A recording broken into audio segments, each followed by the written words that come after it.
সবাই দুরূদ শরীফ পড়েন। আল্লাহুম্মা সাল্লি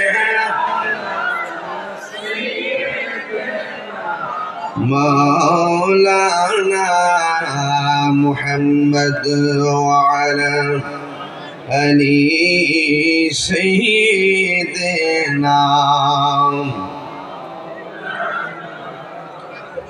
একটা জবানও বন্ধ রাখবেন না, মোহাম্মদের মায়ার সরে বলুন সুবহানাল্লাহ।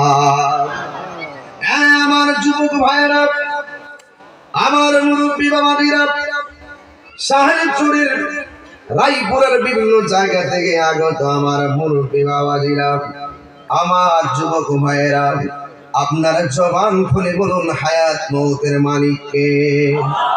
আর বড় করে বলুন কে?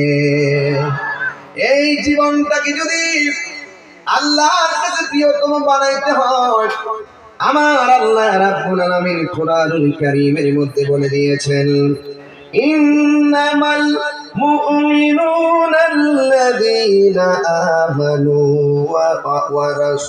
আমানু বিল্লাহি ওয়া রাসূলিহি। আল্লাহ রাব্বুল আলামিন নিশ্চয়ই তারা হলো ঈমানদার যারা আল্লাহকে ভালোবাসে, যারা রাসূলুল্লাহকে ভালোবাসে, যারা আল্লাহর উপরে ঈমান এনেছে, যারা নবীর উপরে ঈমান এনেছে, সুম্মা লাম ইয়ারতাবু, এবং যারা আল্লাহ এবং নবীর ব্যাপারে কোনো সন্দেহ পোষণ